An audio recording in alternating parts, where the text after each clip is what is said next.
Hello दोस्तों। आज से हम क्लास 12 की फिजिक्स स्टार्ट कर रहे हैं।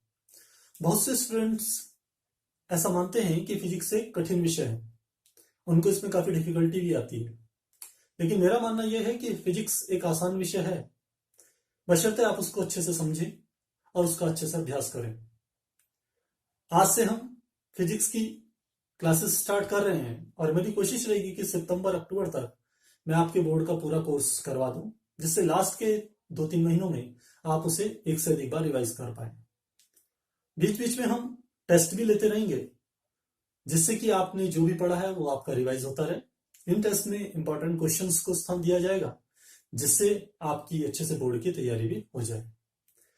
दोस्तों, यदि आपको मेरा वीडियो पसंद आए तो मेरे चैनल फिजिक्स में आई हेल्प यू को जरूर सब्सक्राइब कीजिएगा। साथ ही नीचे जो बेल आइकन है उसको भी जरूर प्रेस करें, जिससे कि मेरे द्वारा बनाई गई वीडियो की नोटिफिकेशन सबसे पहले आप तक जरूर पहुंचे। इस चैनल को बनाने का मेरा उद्देश्य यह है कि आपके फिजिक्स से संबंधित जितनी भी आपकी परेशानियां हैं, जो भी आपकी कठिनाइयां हैं, मैं उनको दूर कर पाऊं। आपको यदि किसी वीडियो में जब मैं समझा रहा हूँ, यदि आपको कोई चीज समझ में नहीं आती है या अलग से कोई ऐसा टॉपिक है जो आपको आसानी से समझ नहीं आ रहा है, तो आप उसमें उसको जरूर लिखें, जिससे मैं उसमें एक नई वीडियो बना करके उसको एक्सप्लेन कर पाऊं। तो आज से क्लास 12 की वीडियो स्टार्ट करते हैं। क्लास 12 फिजिक्स की जो पहली यूनिट है वो है इलेक्ट्रोस्टैटिक्स, यानी कि स्थिर वैद्युतिकी। इसमें फर्स्ट चैप्टर हमारा आता है विद्युत आवेश तथा विद्युत क्षेत्र, और इसमें फर्स्ट टॉपिक है घर्षण विद्युत। घर्षण विद्युत दो शब्दों से मिलकर बना है, घर्षण तथा विद्युत। हम जानते हैं घर्षण का अर्थ होता है दो वस्तुओं को आपस में रगड़ना, और विद्युत का अर्थ होता है कि वस्तुओं का वह गुण जिसके द्वारा वह हल्की वस्तुओं को अपनी ओर आकर्षित कर पाए। तो घर्षण विद्युत का अर्थ हुआ कि वस्तुओं के भीतर उत्पन्न वह गुण जिसके कारण वह वस्तुओं को अपनी ओर आकर्षित कर पाए। और वह गुण क्यों उत्पन्न हो रहा है? क्योंकि हम दो वस्तुओं को आपस में रगड़ रहे हैं। ठीक ऐसा ही एक घटना आज से लगभग 2500 वर्ष पहले यूनान का एक दार्शनिक थे थेल्स, उन्होंने देखी थी कि जब हम अंबर को ऊनी वस्त्र के साथ रगड़ते हैं। अंबर एक प्रकार का पदार्थ होता है, जब इसे ऊनी वस्त्र के साथ आपस में रगड़ते हैं तो अंबर में एक ऐसा गुण आता है जिससे वह हल्की वस्तुओं को अपनी ओर आकर्षित कर पाए। तब कहा गया जो अंबर है ये विद्युतमय हो गया। अंबर के अंदर जो ये हल्की वस्तु को अपनी ओर आकर्षित करने का गुण आया, कहा गया कि अंबर के अंदर जो गुण आया वह उस गुण को इन्होंने नाम दिया विद्युतमय होना, अंबर का विद्युतमय होना। और इसी को हम कहते हैं आवेशित होना। आवेशित होना। बाद में अनेक साइंटिस्टों ने इसी प्रकार का जो एक्सपेरिमेंट घर्षण विद्युत का था ये कई बार करा। केवल ऐसा नहीं है कि अंबर को ही केवल ऊनी वस्त्र के साथ रगड़ने पर अंबर पर हल्की वस्तुओं को अपनी ओर आकर्षित करने का गुण है। बहुत सी ऐसी घटनाएं हैं। हम यदि कंघा लें, प्लास्टिक का कंघा लें, और यदि उसको सूखे बालों पर रगड़ें तो हम देखते हैं वह कंघा भी हल्के कागज के छोटे छोटे टुकड़ों को अपनी ओर आकर्षित कर पाता है। तो इसी प्रकार अन्य वस्तुओं को भी जब रगड़ा गया तो उनके अंदर भी ऐसा ही गुण उत्पन्न हो गया। तो हमने देखा कि जब एक कांच की छड़ को, ये हम बनाते हैं यह कांच की छड़, कांच की छड़ को जब एक ऊनी वस्त्र के साथ रखा गया, ऊनी वस्त्र से रगड़ते हैं तो कांच की छड़ में भी ऐसा ही गुण आ जाता है। इसी प्रकार यदि एक एबोनाइट की छड़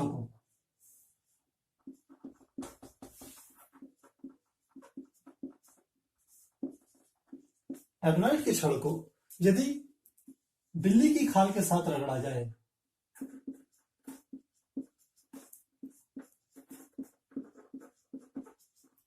तो एबोनाइट की छड़ में भी इसी प्रकार का गुण आ जाता है।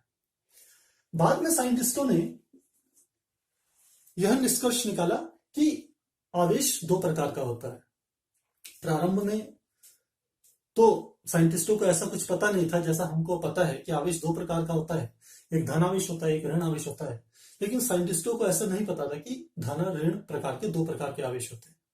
साइंटिस्टों ने इन्हीं एक्सपेरिमेंटों को जब आगे बढ़ाया तब उन्होंने ये निष्कर्ष निकाला कि आवेश दो प्रकार का होता है। तो कैसे उन्होंने करा?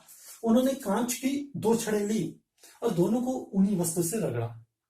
अब जब दोनों कांच की छड़ों को एक दूसरे के समीप लाया गया, यह जैसे ये कांच की छड़ है वैसे ये भी कांच की छड़,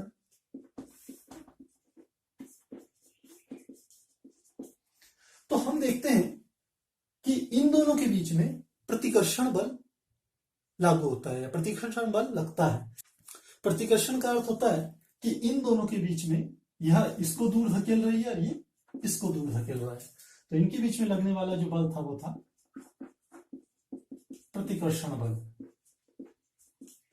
ठीक इसी प्रकार जब दो एबोनाइट की छड़ ली गई और उन्हें एक बिल्ली की खाल के साथ रगड़ा गया, तब यदि एबोनाइट की छड़ को जब एक दूसरे के समीप लाए तो हम देखते हैं इनके बीच में भी प्रतिकर्षण बल लगता है।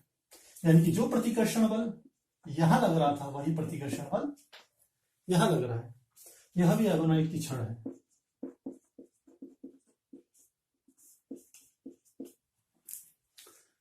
अब लेकिन जब साइंटिस्टों ने कांच की छड़ के साथ एबोनाइट की छड़ को एक दूसरे के पास लाए, यानी कि एक जगह हमने रख ली कांच की छड़ और इसके समीप पर जब लाए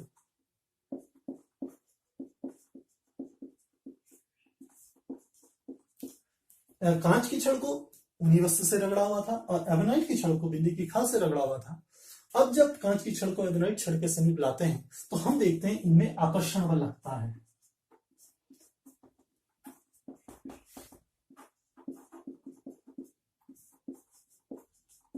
अर्थात ये एक दूसरे की तरफ खींची चली जाती है।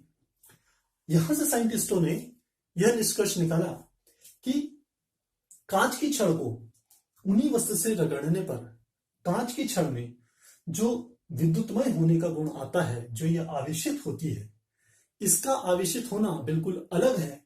एबोनाइट की छड़ को जब बिल्ली की खाल से रगड़ा जाता है तो एबोनाइट की छड़ में जो आवेशित होने का गुण आता है वह अलग है। कहने का तात्पर्य यह है कि कांच की छड़ का आवेश अलग प्रकार का है और एबोनाइट की छड़ का आवेश अलग प्रकार का है। यहां से वैज्ञानिकों ने यह निष्कर्ष निकाला कि आवेश दो प्रकार का होता है। अभी तक हमने दो बातें तो समझ गए कि एक घर्षण विद्युत क्या होता है और आवेश दो प्रकार के होते हैं। अब हम बात करते हैं आधुनिक इलेक्ट्रॉन सिद्धांत की।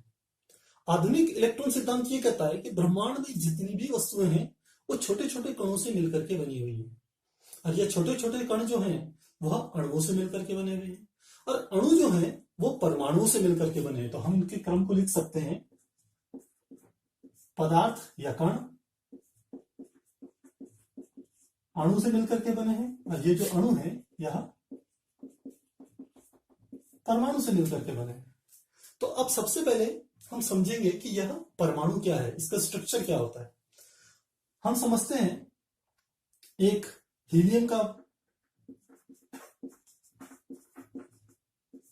इसका संकेतांक होता है He और इसका जो परमाणु क्रमांक होता है वो होता है 2।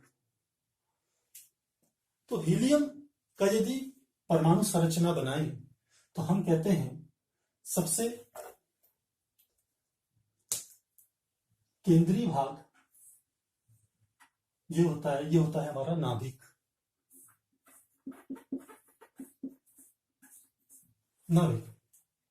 और नाभिक में दो प्रकार के कण होते हैं, एक होते हैं हमारे प्रोटॉन और दूसरा प्रकार का हमारा कण होता है न्यूट्रॉन। तो दो प्रकार के कण होते हैं नाभिक में, एक प्रोटॉन तथा एक न्यूट्रॉन, और इसके बाहर ये कहलाती है कक्षाएं या कक्षा। इन कक्षा में तीसरा कण जो होता है इलेक्ट्रॉन वह चक्कर लगाता रहता है। तो इसका अर्थ हुआ परमाणु में तीन कण होते हैं। पहला कण होता है, एक होता है इलेक्ट्रॉन,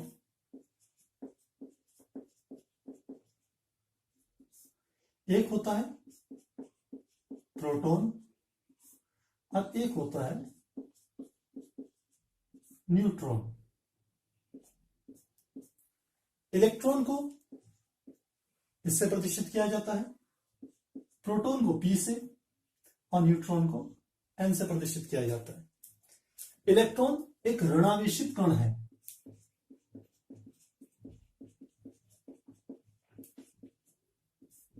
जबकि प्रोटॉन एक धनावेशित कण है, और न्यूट्रॉन में कोई आवेश नहीं होता है, इसलिए हम कहते हैं यह उदासीन कण है। इलेक्ट्रॉन पे जो आवेश होता है उसका मान होता है -1.6 गुणा 10⁻⁻19 कूलाम। इसी प्रकार प्रोटॉन पे जो आवेश होता है वो धनात्मक होता है, इसका मान होता है 1.6 गुणा 10⁻⁻19 कूलाम। जो कूलाम है यह आवेश की इकाई है। जैसे द्रव्यमान की एमकेएस पद्धति में जो मात्रक होता है वह किलोग्राम होता है, दूरी का मात्रक या लंबाई का मात्रक मीटर होता है, समय का मात्रक सेकंड होता है। ठीक इसी प्रकार से जो आवेश का जो मात्रक है वो होता है कूलाम। इसके बारे में हम आगे और डिस्कस करेंगे। और जो तीसरा कण होता है न्यूट्रॉन, वह उदासीन कण है। तो हमें ये एक इलेक्ट्रॉन थ्योरी जो हमारी आधुनिक इलेक्ट्रॉन सिद्धांत है हमें ये पता चल गया। अब हम जो घर्षण विद्युत है उसको आधुनिक इलेक्ट्रॉन सिद्धांत से हम समझते हैं। अभी हमने पढ़ा था कि जब एक रेशम के कपड़े को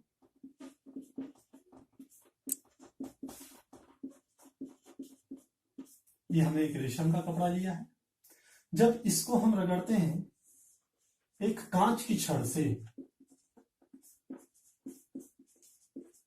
तो हमने देखा था कांच की छड़ में गुण आ गया था कि वो हल्की वस्तुओं को अपनी ओर आकर्षित कर सके। आधुनिक इलेक्ट्रॉन सिद्धांत ये कहता है कि जब दो वस्तुओं को आपस में रगड़ा जाता है तो उनको रगड़ने से पहले वह दोनों की दोनों वस्तुएं उदासीन होती है। उदासीन इसलिए होती है क्योंकि किसी भी परमाणु में जितने इलेक्ट्रॉन होते हैं उतने ही प्रोटॉन होते हैं। जैसे हम यहाँ हीलियम की बात करें तो हीलियम में इलेक्ट्रॉनों की जो संख्या होगी, जो इलेक्ट्रॉन होंगे उनकी संख्या है 2। इसी प्रकार हीलियम में प्रोटॉन की संख्या भी है, वो भी है 2। आप देख रहे हैं कि इलेक्ट्रॉन पे जो आवेश है वो -1.6 गुणा -19 कूलाम है। इसी प्रकार प्रोटॉन पे जो आवेश है वो धनात्मक 1.6 गुणा -19 कूलाम है। तो जितना इसमें धनावेश है उतना ही इसमें, जितना धनावेश है उतना ही इसमें ऋणावेश है। तो ये बिल्कुल मैथमेटिक्स की एक सिंपल इक्वेशन जैसा हुआ कि +2 जैसे कि प्रोटॉन हुआ और -2 आवेश यानी कि इलेक्ट्रॉन हो गए, तो कुल आवेश, कुल मान क्या हो गया? 0। इसलिए कोई भी वस्तु सामान्य अवस्था में उदासीन रहती है क्योंकि इसमें जितने ऋणावेश होते हैं उतने इस पे धनावेश होते हैं। अब हम रेशम के कपड़े और कांच की छड़ की बात कर रहे हैं। जब कांच की छड़ और रेशम के कपड़े को आपस में रगड़ा जाता है तो होता क्या है कि कांच की छड़ से कुछ इलेक्ट्रॉन निकल करके रेशम के कपड़े में ट्रांसफर हो जाते हैं, यानी कि हम कहेंगे इलेक्ट्रॉनों का स्थानांतरण हो गया।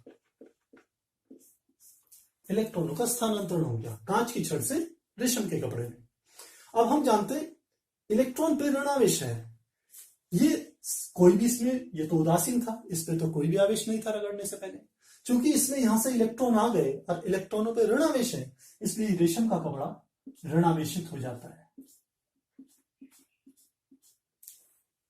और कांच की छड़ जो कि पहले उदासीन थी, क्योंकि यहां से इलेक्ट्रॉन रेशम के कपड़े में चले गए तो यहां पर इलेक्ट्रॉनों की कमी हो गई, इसलिए कांच की जो छड़ होती है वो धनावेशित हो जाती है। तो यहां से हमें एक बात समझ में आती है कि इलेक्ट्रॉनों की जो अधिकता है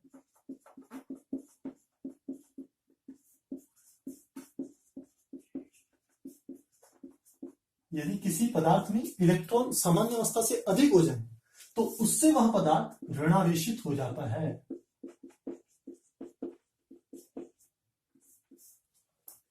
ठीक इसी प्रकार यदि किसी पदार्थ में इलेक्ट्रॉनों की कमी हो जाए तो ऐसा पदार्थ धनावेशित हो जाता है।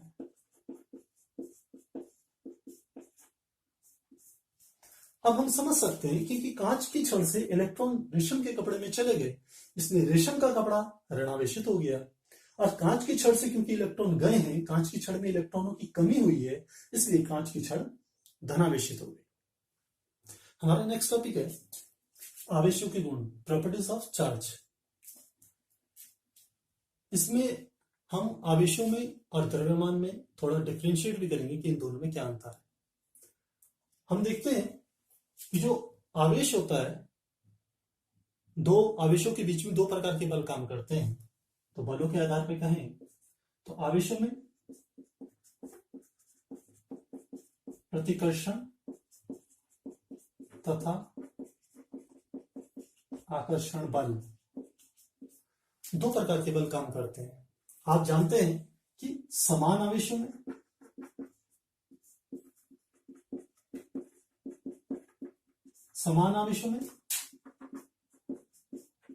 प्रतिकर्षण बल तथा विपरीत आवेशों में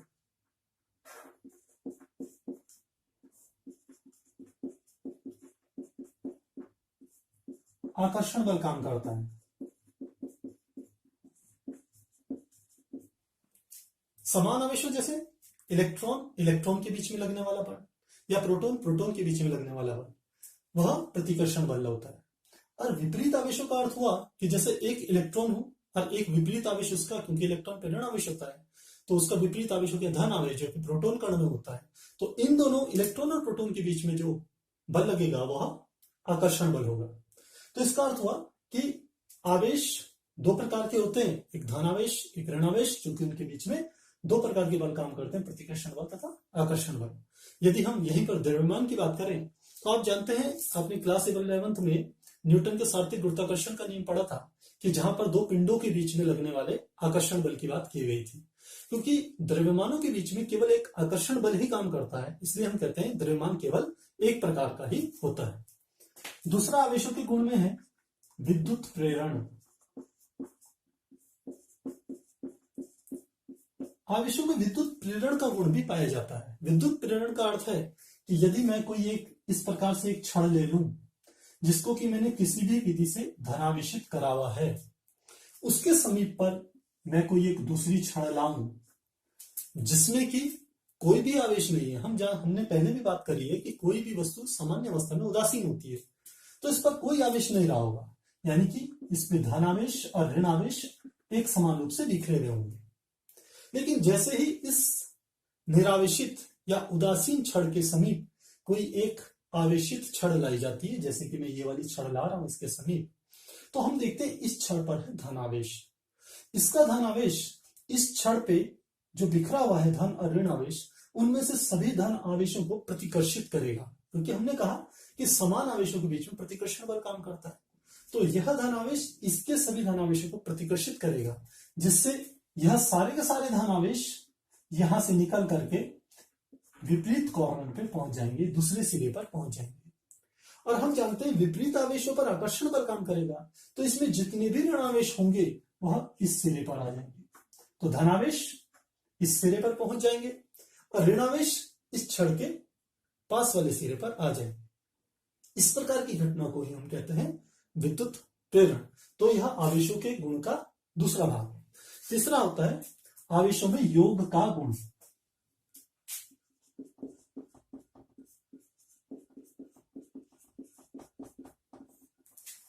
योग का गुण, योग के गुण से तात्पर्य है कि जिस प्रकार हम संख्याओं को जोड़ते हैं, क्योंकि आवेश एक अदिश राशि है, इसलिए जिस प्रकार संख्याओं को जोड़ा जाता है कि 1 + 2 = 3, इसी प्रकार आवेशों को भी सीधे सीधे जोड़ सकते हैं। यानी कि आवेशों को यदि जोड़ना है Q1 + Q2, या हम कह सकते हैं Q1 प्लस यहां पर मैं लिखूं 2Q, तो ये बराबर हमारा हो जाएगा 3Q के बराबर हो जाएगा। अगला आता है आवेश संरक्षण का नियम। आवेश संरक्षण का नियम, ये हमारा थर्ड प्रॉपर्टीज थी, ये फोर्थ है।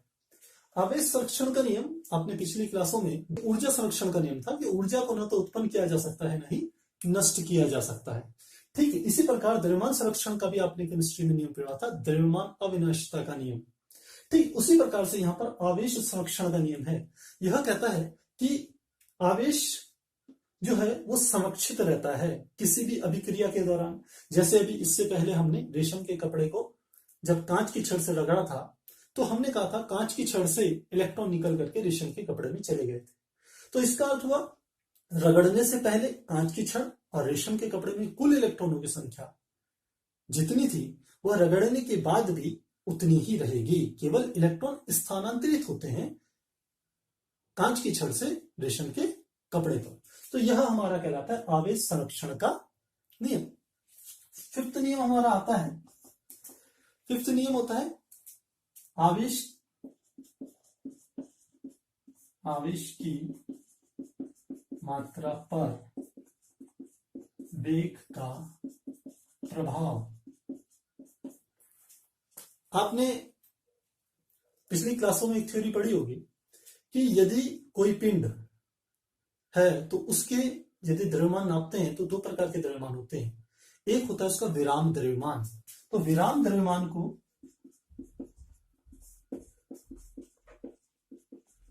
हम प्रदर्शित करते हैं m0 से, और एक दूसरा उसका द्रव्यमान होता है यदि वो v वेग से गतिमान है। तो यदि m द्रव्यमान का पिंड v वेग से गतिमान हो तब उसका जो द्रव्यमान होता है उसे हम mv से प्रदर्शित करते हैं। तो जब कोई पिंड चलता है तो ये माना जाता है कि द्रव्यमान में परिवर्तन आता है, और उसके द्रव्यमान का परिवर्तन का सूत्र होता है mv बराबर होता है m0 upon under root 1 minus v square upon c square, जहां mv v वेग से चलते हुए पिंड का द्रव्यमान है, m0 पिंड का विराम द्रव्यमान है, v उस पिंड का वेग है, और c है प्रकाश की चाल। तो हम कह सकते हैं कि द्रव्यमान पर वेग का प्रभाव पड़ता है, लेकिन आवेश पर वेग का कोई भी प्रभाव नहीं पड़ता। आवेश चाहे कितने भी वेग से चल रहा हो, कितने भी गतिमान हो या स्थिर अवस्था पे हो, उस पर कोई भी प्रभाव नहीं पड़ता। अगला हमारा टॉपिक आता है आवेश की क्वांटम प्रकृति।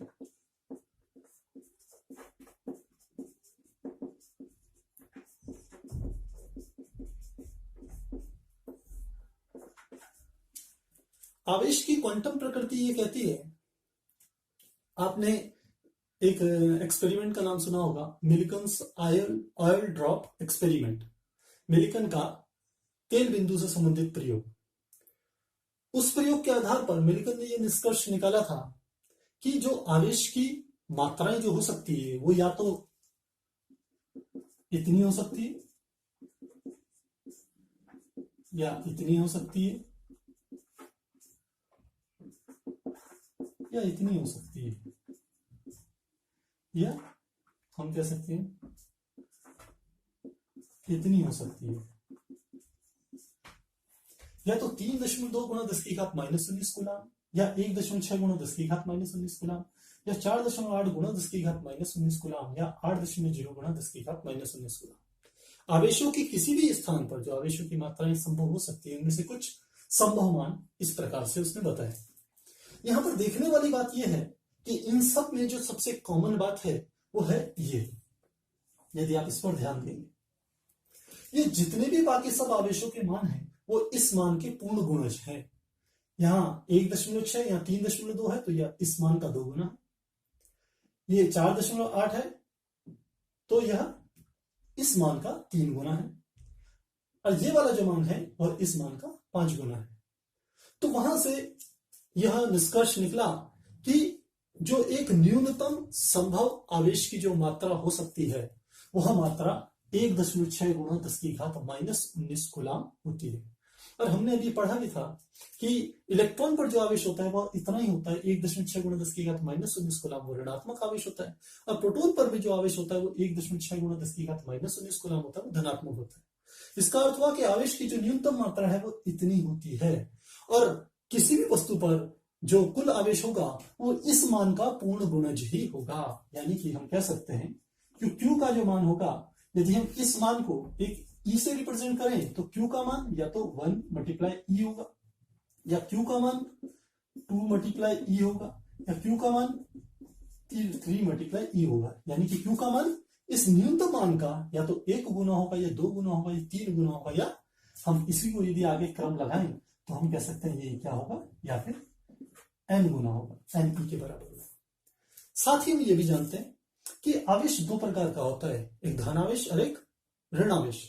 तो आवेश की दोनों मात्राएं संभव है, तो हम इसी के आगे, सूत्र के आगे प्लस और माइनस निशान लगा देते हैं, और यही हमारा कहलाता है आवेशों की क्वांटम प्रकृति। अर्थात आवेशों का एक न्यूनतम मान संभव है, और बाकी जितने भी आवेश होंगे वो इस न्यूनतम मान के पूर्ण गुणज ही होंगे। तो ये हमारा सूत्र आता है Q is equal to plus minus n e, जहां n का जो मान होगा वो या तो 1 होगा, या 2 होगा, या 3 होगा, एंड सो ऑन। इसी प्रकार से अन्य भी हो सकता है।